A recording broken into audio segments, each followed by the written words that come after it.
dari komponen darah yang kita masukkan. Untuk misalkan pasien-pasien transfusi ini bisa aja mereka mendapatkan resiko untuk transmisi infeksi virus, misalkan hepatitis B, hepatitis C, HIV, yaitu bisa terlewatkan ya pada saat proses transfusi tersebut.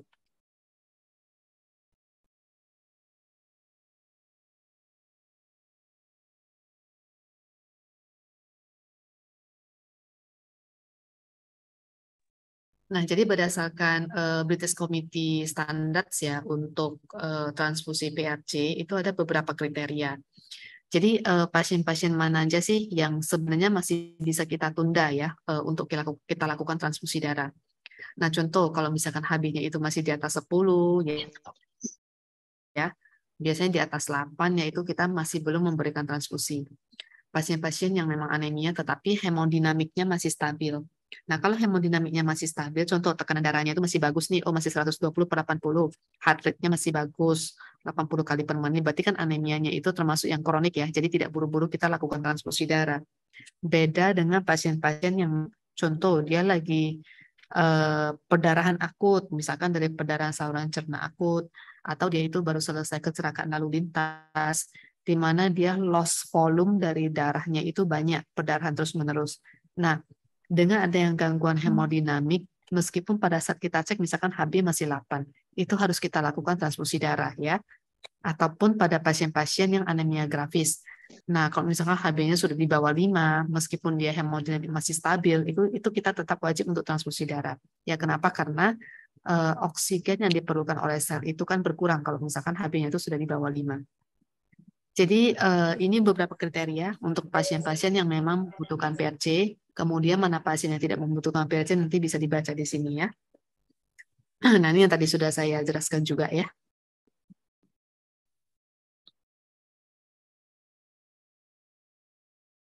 Jadi ini drawback transfusion itu maksudnya selain sisi positif dari transfusi, ada sisi negatif dari transfusi juga. Jadi semua obat, semua tindakan kedokteran yang kita lakukan pada pasien itu selalu ada sisi positif dan juga ada resiko. Nah, kalau misalkan sisi positifnya lebih banyak, tentu kita aplikasikan. Tapi kalau misalkan resiko lebih tinggi, tidak kita lakukan ya. Jadi berikut beberapa efek ataupun resiko-resiko yang tidak diinginkan pada saat transfusi darah. Nah, contoh misalkan tadi sudah saya jelasin ya, ada reaksi-reaksi transfusi, baik yang bersifat akut maupun yang bersifat delay ya. Kemudian pada pasien-pasien yang sudah gagal ginjal, pasien-pasien yang congestive heart failure ataupun gagal jantung, di mana proses pengeluaran cairan dari dalam tubuh sudah tidak begitu baik, hati-hati untuk transfusi darah. Kenapa? Karena bisa terjadi edema paru, ya bisa menambah sesak napas. Kemudian pasien-pasien yang mendapat transfusi darah yang berulang, nah itu juga resiko untuk terjadinya penumpukan zat besi di dalam tubuh. Nah, kalau terjadi penumpukan zat besi di dalam tubuh, zat besi itu bisa menumpuk di dalam organ-organ tubuh dan menyebabkan gagal organ. Jadi itu juga bahaya. Kemudian satu lagi jangan lupa ya bahwa sekarang ini donor darah sudah tidak begitu banyak ya. Jadi kadang kita di rumah sakit ya saat kita membutuhkan darah, kita minta darah. Nah, supply darahnya itu juga agak sulit kita dapatkan. Kadang dari PMI-nya bilang, oh ini darahnya lagi kosong nih, kalau bisa dari keluarga lah gitu. Nah, jadi alternatif transfusi ini kita kembangkan, kita tingkatkan agar transfusi darah yang memang betul-betul diperlukan itulah yang kita lakukan pada pasien. Jadi kalau misalkan dia lagi tidak begitu urgensi, tidak begitu emergensi untuk dilakukan transfusi darah, kita boleh memilih alternatif lain untuk menaikkan hemoglobin supaya darah yang sudah tidak begitu banyak ini bisa kita aplikasikan pada pasien yang betul-betul membutuhkan, ya. Ya, ini yang tadi udah saya jelaskan juga ya. Ini contohnya ini ya, pada pasien-pasien gagal ginjal yang sudah hemodialisis ya, 60% itu terinfeksi hepatitis C ya. Mungkin karena transfusi darah berulang juga kah, atau mungkin dari mesin dialisis nah itu bisa aja. Nah, transfusi alternatif ini, ya, alternatif transfusi ini memang sudah dikembangkan, ya, terutama pada pasien-pasien yang elective surgery. Jadi proses pembedahan elektif yang tidak emergency, yang di mana HB-nya itu masih rendah, kita mau naikkan. Nah, karena bersifat elektif, kita tidak perlu buru-buru untuk transfusi darah. Kita bisa naikkan hemoglobinnya melalui alternatif transfusion ini. Ya, jadi apa sih alternatif transfusion ini? Nanti kita bahas lebih lanjut ya. Nah, ini dia. Jadi ada beberapa alternatif ya yang tersedia. Nah, yang paling sering kita pakai itu yang nomor 1 sama nomor 2 ya. Apakah terapi eritropoietin ataupun substitusi zat besi ya. Nah, pertama kita bicara mengenai eritropoietin dulu ya. Jadi apa sih eritropoietin itu ya? Mungkin dari gambar ini bisa nampak ya. Nah, jadi eritropoietin itu ya, dia itu adalah hormon. Jadi hormon yang disekresikan oleh peritubular interstitial. Jadi ginjal ini, selnya ini, sel-sel yang bagian peritubular interstitial, dia bisa mendeteksi, misalkan pasien yang hemoglobinnya itu lagi rendah tuh, misalkan HB-nya itu 8 misalkan. Nah tentu kita kan udah tahu HB ini kan membawa oksigen. Nah berarti HB yang rendah, oksigennya kan juga rendah itu di dalam darah. Nah jadi si sel ginjal ini, sel yang peritubular interstitial ini akan terangsang. Nah, terangsang kemudian dia akan mensekresikan hormon eritropoietin ke dalam darah. Nah, disekresilah EPO ini, ya. Nah, masuk dia ke proerythroblast cell, ya, yang akan menjadi sel darah merah yang ada di sumsum tulang. Nah, jadi si EPO ini nanti akan merangsang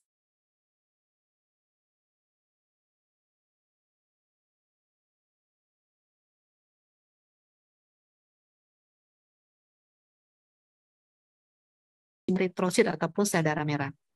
Nah, eritrosit ini nanti akan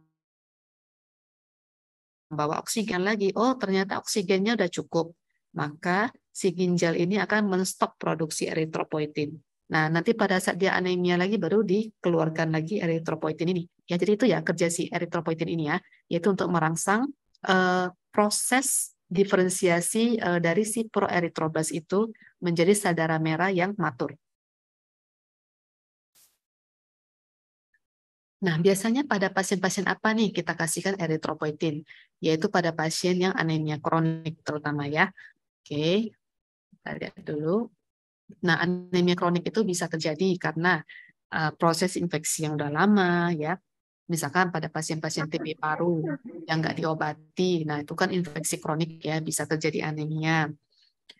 Atau bisa juga pada penyakit-penyakit inflamasi ya, bisa pada penyakit gangguan ginjal, penyakit keganasan ya, penyakit kanker itu kan juga penyakit kronik yang bisa menyebabkan anemia. Nah, keempat jenis anemia itu bisa kita menggunakan terapi alternatif transfusi ya. Jadi apakah berupa eritropoietin kah atau berupa zat besi kah untuk kita menaikkan hemoglobinnya tanpa kita transfusi darah.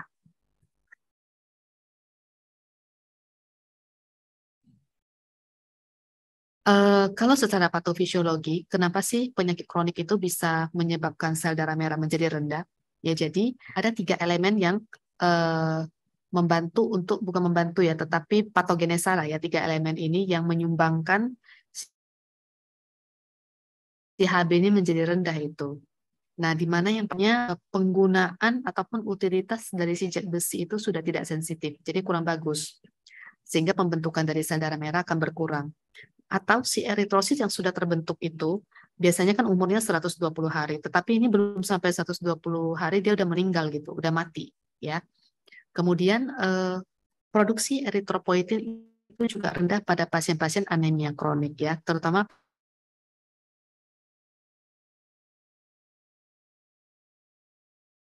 pasien yang gagal ginjal ataupun hati, maka produksi dari eritropoietin itu juga akan menurun. Nah, kalau eritropoietin menurun, maka produksi sel darah merah juga akan menurun.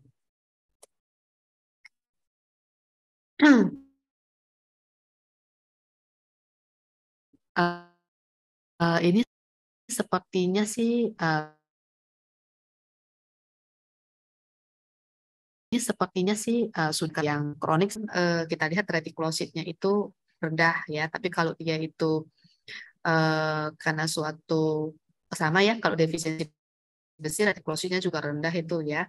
Nah, kalau yang mungkin yang bisa membedakan serum ferritinnya ya. Nah, kalau serum ferritin pada pasien yang anemia defisiensi besi itu biasanya rendah, tapi kalau misalkan pada yang kronik itu bisa normal ataupun bisa meningkat ya. Kalau zat besi kan sama-sama rendah ya. TIBC TIBC itu kalau yang defisiensi besi biasanya tinggi ya. Kalau yang dia itu karena kronik kan malahan berkurang ataupun normal ya. Terus ini ferritin, cadangan zat besi yang ada di dalam sumsum tulang. Kalau dia defisiensi besi biasanya kan kurang, tapi kalau pada penyakit kronik meningkat. Ini sepertinya kuliah yang topik awal lah Oh, itu ya. bisa diskon awal. Nah, ini yang tadi sudah saya jelaskan ya, indikasi untuk terapi eritropoietin itu pada pasien-pasien penyakit kronik. Ini adalah beberapa jenis penyakit kronik ataupun penyakit peradangan yang memang membutuhkan terapi eritropoietin ya. Nanti bisa baca sendiri. Selain penyakit kronik, ada yang namanya anemia yang disebabkan karena penyakit kanker ataupun penyakit keganasan. Ya, nah ini juga salah satu bentuk anemia yang bisa kita berikan terapi alternatif ini ya, untuk menaikkan hemoglobin. Jadi kalau secara patogenesa, sel-sel tumor itu bisa meningkatkan proses eritrofagositosis. Jadi sel darah merahnya itu lebih cepat dihancurkan. Kemudian selain itu sel tumor itu juga akan memproduksi banyak sitokin-sitokin. Nah, sitokin-sitokin itu merupakan zat yang dapat menyebabkan peradangan ya, seperti interleukin 1 alfa, beta, tumor necrotizing factor, interferon ya. Nah, semuanya ini akan menyebabkan produksi dari eritropoietin dari ginjal akan berkurang. Kemudian dia bisa mensupresi proses hematopoiesis. Dia juga bisa menyebabkan kerusakan ataupun penurunan penggunaan dari si zat besi yang efektif ya. Jadinya yang efektif menjadi tidak efektif gitu. Nah, itulah kenapa pasien yang mengalami keganasan atau kanker itu akan mengalami eh, penurunan dari sel darah merah ya, karena proses patogenesa ini. Oke. Nah, jadi dengan kata lain, kalau misalkan dia itu memang mengganggu produksi eritropoietin, nah, maka kita bisa memberikan eritropoietin ini sebagai salah satu cara untuk menaikkan hemoglobin ya, tanpa kita mentransfusi darah. Nah, ini beberapa keuntungan pemberian eritropoietin dibandingkan dengan transfusi. Tentu saja kita tahu kalau kita beri eritropoietin itu kan tidak akan meningkatkan resiko untuk terjadinya transmisi infeksi. Nah, contoh misalkan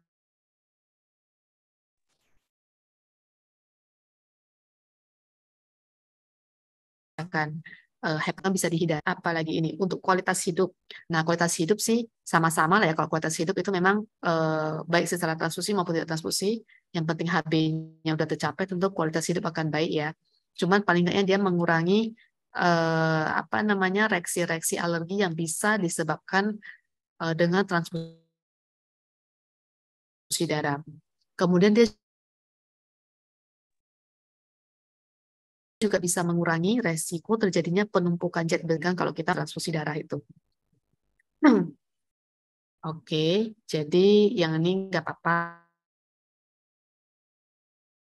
Ini mungkin maksudnya pengembangan tahun 1907 sampai ke sekarang lah ya, bahwasanya terapi anemia ini di bagian onkologi itu mungkin sudah mulai merambat ke alternatif transfusi ini, apakah dengan menggunakan eritropoietin ataupun menggunakan zat besi ya. Ini ada beberapa kriteria kapan sih kita menginisiasi ataupun kita memberikan terapi eritropoietin itu ya. Nah, jadi kalau berdasarkan ASCO, HB-nya kalau misalnya di bawah 10 ya, kalau yang NCCN di bawah 11, kalau ERTC 9 sampai 11. Ya, kemudian kita ingin capainya antara 10 sampai 12 gitu ya, pemberian eritropoietinnya. Beberapa jenis eritropoietin ya yang tersedia itu ada epoetin alfa, ada darbepoetin alfa ya, ada epoetin beta ya. Itu boleh kita pilih yang mana ya. Nah, biasanya sih yang sering kita pakai itu kan epoetin ya. Nah, bisa 150 unit per kilogram berat badan. SQ itu subkutan, jadi diberikan suntikannya secara subkutan ya. Biasanya per minggu ya. Apakah 10.000 per minggu ya, ya sesuai dengan berat badan juga ya. Atau kalau misalkan yang berat badannya lebih tinggi, mungkin bisa lebih tinggi lagi gitu. Jadi suntiknya sekali per minggu biasanya. Slide ini juga slide tentang dosis dari erythropoietin ya. Ini nanti bisa baca sendiri untuk apa ya, pemberian dosis erythropoietinnya pada pasien-pasien yang memerlukan ya. Nah, kemudian kita masuk ke alternatif transfusi yang kedua, yaitu pemberian zat besi secara intravena. Jadi kapan sih kita berikan zat besi secara parenteral itu? Ini sama juga tadi saya sudah jelaskan ya. Kalau misalkan zat besi itu defisisi zat besi itu biasanya ya HB bisa rendah ya. Terus serum airnya itu bagaimana, TIBC bagaimana ya. TIBC biasanya tinggi ya, ferritinnya itu biasa rendah ya. Nanti bisa dibaca di sini juga. Tadi udah saya jelaskan di slide sebelumnya. Jangan lupa pasien yang membutuhkan terapi zat besi, kalau misalkan pasiennya itu bisa dengan melalui oral, ya bisa dengan makan, pilihan pertama kita itu bukan intravena. Pilihan pertama kita itu adalah zat besi oral. Ya, kecuali pasiennya itu misalkan ada gangguan pada pencernaan, pasiennya pasca operasi lambung, ya, atau pasiennya itu butuh zat besi yang cepat itu, misalkan mungkin perdarahannya masih aktif, ya kita butuh cepat, kita butuh dosis yang lebih besar, nah boleh kita pakai yang intravena. Tapi kalau misalkan enggak, pilihan pertama kita adalah secara oral, secara makan. Kenapa? Karena intravena itu, terutama intravena zat besi ya, nah itu ada efek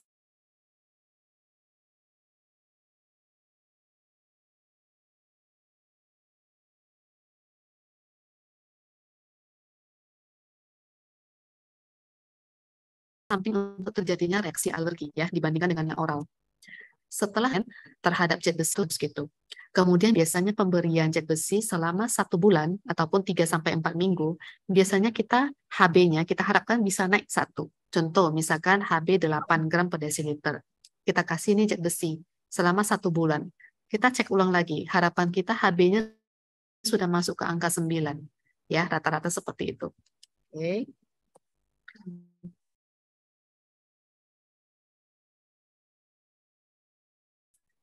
Yang paling sering kita pakai ini ya, sulfasferosus ya memang ya.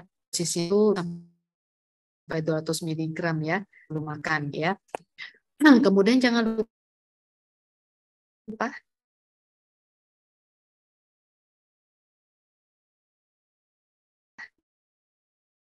ini yang paling penting ya, jangan langsung di stop ya terapi zat besinya ya. Kita lanjutkan dulu rata-rata sih 6 sampai 12 minggu.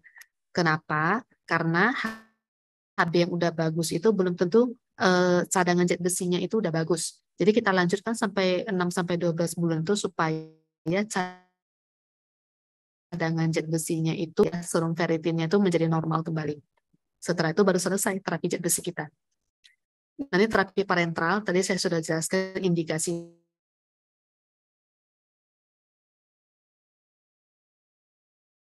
ya, misalkan pada pasien yang malabsorpsi ya, ataupun dia perlu apa namanya dosis yang tinggi ya. Kemudian pasien-pasien yang memang baru menjalani proses pembedahan ya. Nah, itu boleh pilihan terapi kita itu secara intravena. Nah, intravena ini ada beberapa sediaan ya. Kita lihat dulu ya. Nah, jadi ini beberapa sediaannya itu ada yang berupa high molecular weight dextran, ada yang low molecular dextran, ada ferric gluconase, ada iron sukrosa. Kalau kita lihat masing-masing 4 ini melalui penelitian, kita lihat bagan ini, yang kuning ini kan yang si dextran ya. Dextran ini rata-rata memberikan efek samping alergi yang lebih tinggi. Nah, yang sedangkan iron sukrosa yang warna abu-abu ini memberikan reaksi alergi yang paling rendah. Sehingga sebisa mungkin kalau misalkan kalian mau pakai yang intravena secara parenteral zat besinya, pilihlah iron sukrosa ya, karena reaksi alerginya itu lebih rendah dibandingkan golongan yang lainnya ya.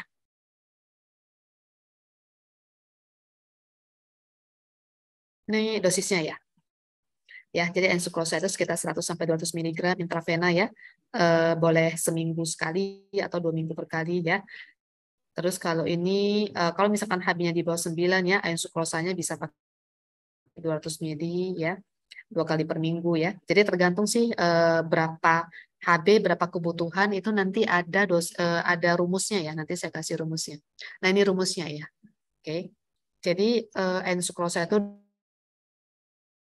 dosisnya ya berat badan dikalikan dengan delta HB kali 0,24 terus miligram ya, 500 miligram itu untuk cadangan zat besi.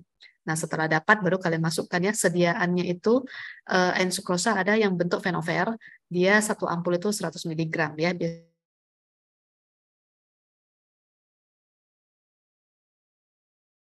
Biasanya kita masukkan ke normal salin atau NaCl 0,9% 100 cc. Biasanya kita pelan-pelan pada saat kita infuskan, misalkan pada menit ke 0 itu kita tetesannya cuma 8 tetes dulu, menit ke 5 12 tetes, secara bertahap. Kenapa? Karena kita mau nilai ada reaksi alergi atau tidak.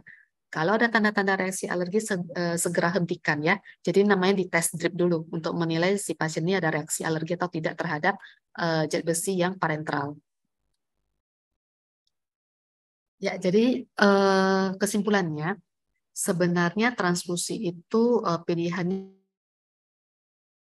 bisa ya dengan saya. Tetapi kalau untuk pasien-pasien yang tidak emergensi untuk dilakukan transfusi, eh, mungkin pilihan kita lebih bagus kita pakai yang alternatif transfusi ya untuk menghindari efek samping yang bisa ditimbulkan oleh transfusi darah itu sendiri.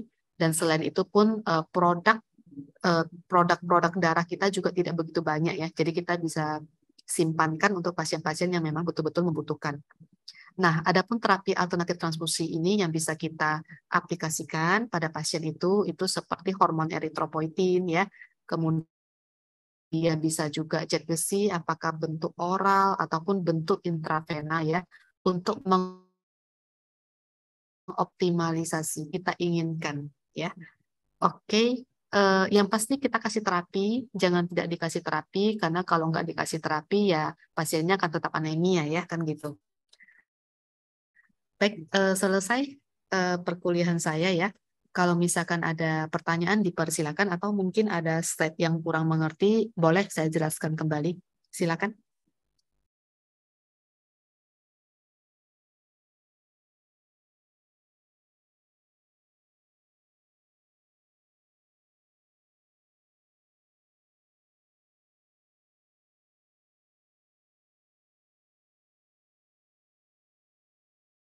Ayo silakan, ada yang mau ditanya?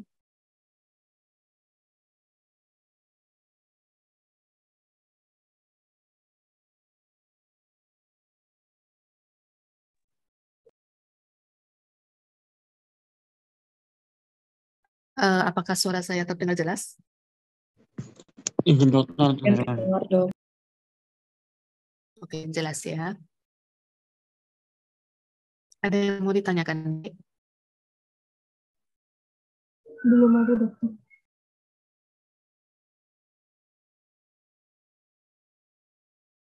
Atau mungkin dari dokter muda yang ikut, kalau mau tanya boleh.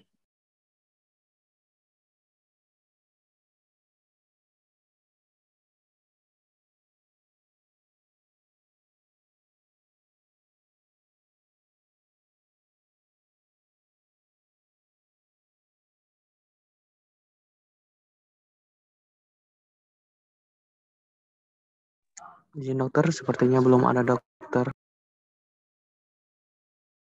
Yang dari dokter muda yang ikut, ada yang mau nanya? Udah jelas penjelasan saya? Atau ada slide yang perlu diulang? Izin dokter, dari dokter muda sudah jelas dokter.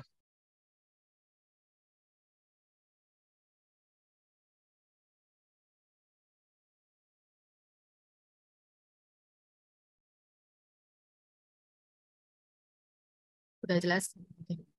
Nanti kita tutup aja perkuliahan ini. Nggak ada pertanyaan lagi. Komtingnya siapa? Ketua. Saya dokter. Ya, ada yang mau ditanya, deh? Kawan-kawannya ada yang mau ditanya?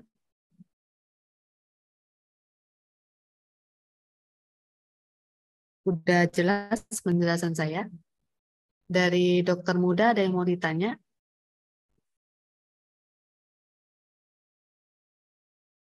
Kalau nggak ada, kita tutup aja ya, Dik ya. Ada yang Izin mau dokter, ditanya? baik dokter. Iya, silakan. Ada yang mau ditanya?